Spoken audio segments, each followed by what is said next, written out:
Right, morning everyone. It's Sunday the 20th of July. We've just arrived at Southampton docks. And there's the ship. We're about to go on our 2 weeks Arvia cruise around the Mediterranean. So we're just waiting for the boarding to commence. So once we're on board, we'll take a few videos, show you around, and we'll do a little review. Hi guys, well it's 12:30 now, we're on board. Boarding process was pretty good really, got through quite quickly. We had a boarding time of 12, but we were on at 11:30, so straight on board. Rooms aren't ready till 1:30 though, so that's just a good point to note. They don't even open the corridors, so you can't even get to your room at that point. You pick up your cruise cards by your cabin door apparently, so at the moment we haven't got cruise cards, so I wondered how we were going to get drinks, but you get your printed off boarding pass and you can use that to get your drinks. So we've just sat at one of the bars just having our first drink of the holiday, and we'll wait till 1:30, which is another 45 minutes, and then we're just going to dump this stuff in the cabin. I can show you the cabin, and yeah, so that's just a good tip then guys. So you can use your boarding passes to get your drinks instead of your cabin pass. Hi guys, so when it comes to entertainment at the Headliners Theatre, here's just a few examples of some of the shows we saw during our week here. You have to book your seats in advance via the app. You just turn up, they check your tickets and you go in. If it's not busy, any remaining seats you can just get in without booking sort of 5 minutes before the show starts. So the shows were excellent, showcasts were brilliant. So saying here's just a variety of some of the shows we saw. They also do some shows in the atrium.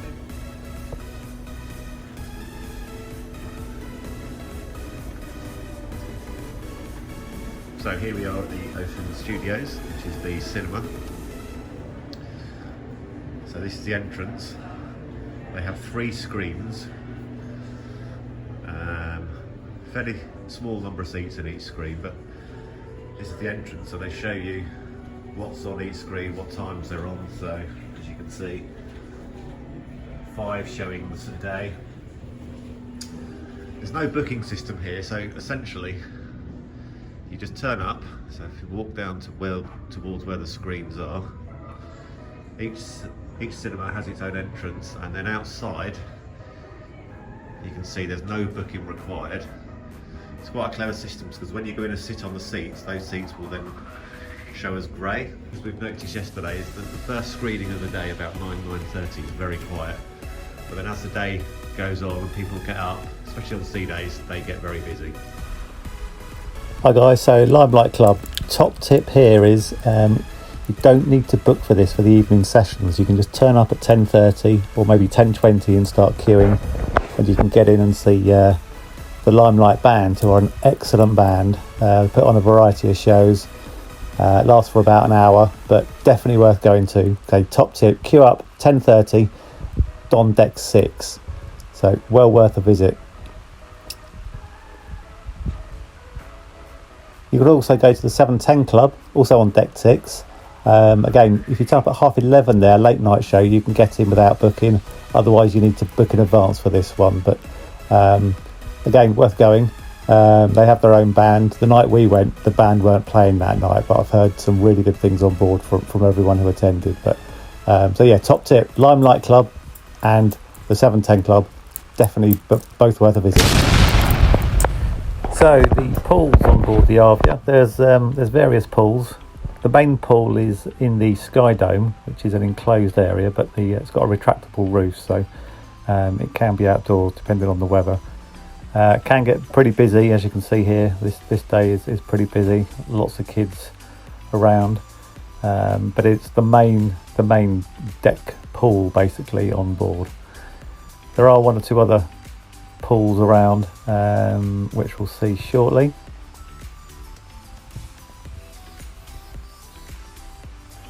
They have some infinity pool hot tubs just dotted around some of the outer decks.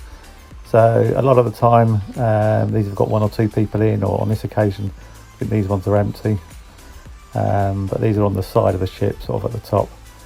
But I think it's just pot luck. You just wander around and jump in as and when you can.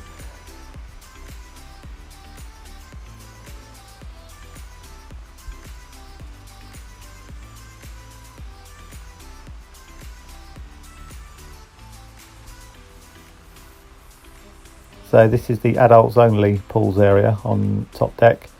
So say no kids allowed, obviously, but it's a nice relaxing area if it's just the two of you, just to get away from the hustle and bustle of the children on board.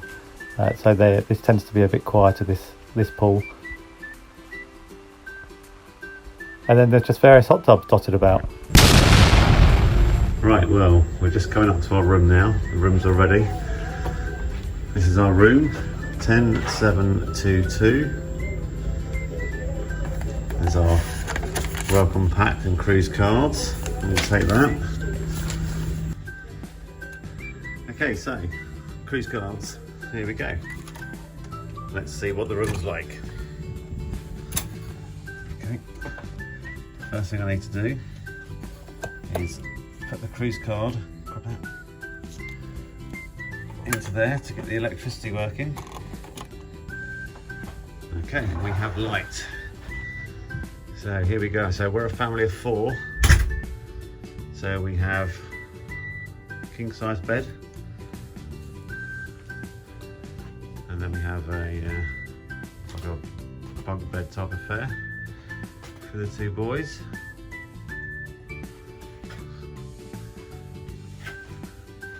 Big widescreen TV. There's a desk area. Out to our balcony.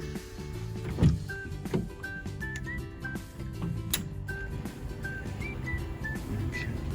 There we go. This is the balcony. Small, but it's all you need for a couple of people reading. Okay, so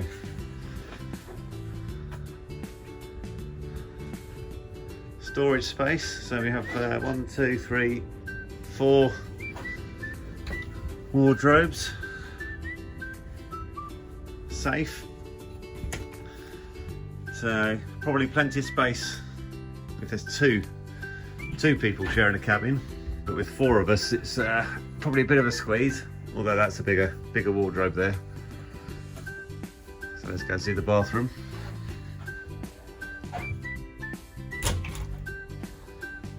Okay, bathroom with a shower.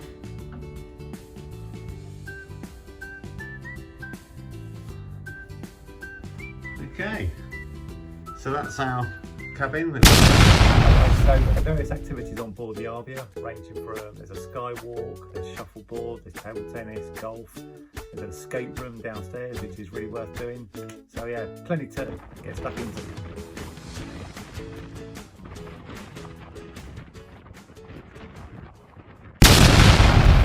So in terms of bars on board the Arvia, there's bars all over. Our favourite 2 were Anderson's and Brodie's Bar. It's a British pub. We went there every day. Hey, good morning there. So first morning on the cruise, clocks went forward an hour. It's 8:15 now in the morning, and we've come down to Vistas, which is the coffee bar, to grab our coffees in the morning. So when I came down 5 minutes ago, the queue was, well, there wasn't the queue, but now there's several people there already. So tip is, if you want a coffee in the morning, get down early before the queue start. And also, if you want to take your coffee away, you need to take your own travel mug and they'll make it in that. Or you can buy a reusable cup at Vistas itself. So this is a little tour of the Crow's Nest, so one of the bars on board Arvia. Obviously the Crow's Nest is right at the top of the ship.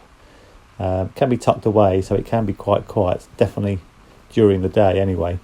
But it's a lovely place to go if you want a pre-dinner drink away from everyone.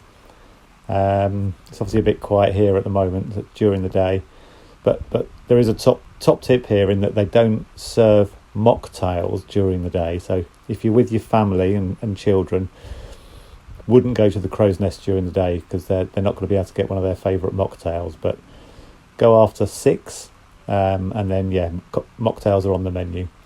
But it's a nice place to go if you just want to read a book and get away from everyone. Okay, so when it comes to evening meals, there's some good options on board. So Freedom Dining options are Meridian and Zenith.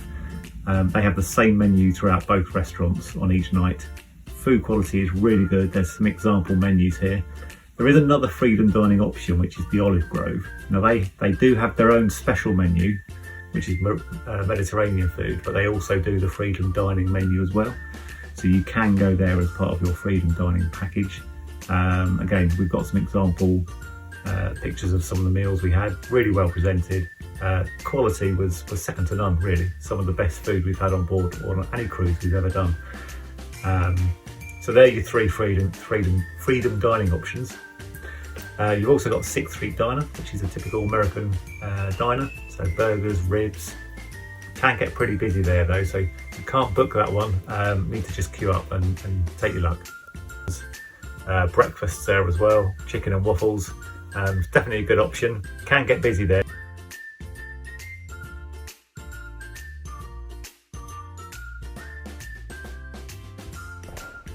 Hi, so this is deck 6, just walking down the corridor by 6th Street Diner leading towards the Olive Grove. So both of these restaurants, you need to book your evening meals ideally before you get on the ship, just to guarantee your space. If it's a full ship, then you'll struggle to get in otherwise. If it's not a full ship, you may well be able to get in, when you're on the ship. You don't need to book for breakfast or lunch, you just turn up and queue. So here's an example of the 6th Street Diner breakfast menu. Good food, to be honest. We went a couple of times. Pancakes and waffles, delicious. Sounds weird, pancakes, waffles with chicken and syrup, but trust me, it works. And then just down the corridor on the left there is Anderson's Bar, which is a brilliant place to go for a pre-dinner drink. It's not too busy, so yeah, highly recommended. Morning guys. So it's another day, another morning. We decided to skip the buffet breakfast today and we've come to the 6th Street Diner for breakfast. So just to know, you can't book this for breakfast, you have to just turn up and queue. So the queuing system doesn't open until 10 a.m. So if you want a late breakfast, queue up at the 6th Street Diner. We got here about 15 minutes before. There were only 7 or 8 people in front of us in the queue. So just show you around the diner.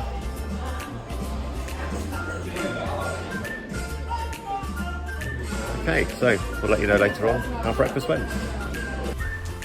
So here we are at the Keys. So this is one of our favourite places on board for food, this one. So deck 8 in the middle of the ship. There's basically split into 3 kiosks really, for 3 different dining options. So you have your fish and chips, you have your Asian food, and then you have your roasts of the day. So food on board here was fantastic in all 3 occasions. In fact, probably the best food on the ship was in the Asian offering, which is the katsu curry. If you like your curries, this katsu curry is awesome. Got to try that one. They did great afternoon teas as well. You can also go here for breakfast. They do their buffet breakfast where they do pancakes and waffles and cereal and cooked breakfast and yogurts and everything. So if you want to get away from the main buffet restaurant upstairs, then this is a good option to go to as well. So yeah, top tip from us, definitely go to the Keys for your lunch, and probably for your breakfast as well. So here's just an example of some of the menus they do. Right, we just entered Horizon's restaurant. I just want to show you guys the diet counter. So this is the offering for the diet counter.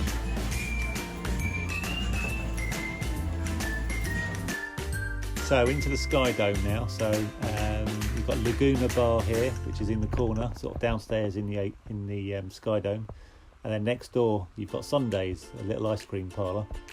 You have to pay for ice cream at this one, so this isn't free ice cream, but you can add it to your card, to your cruise card, and it just gets added to your account.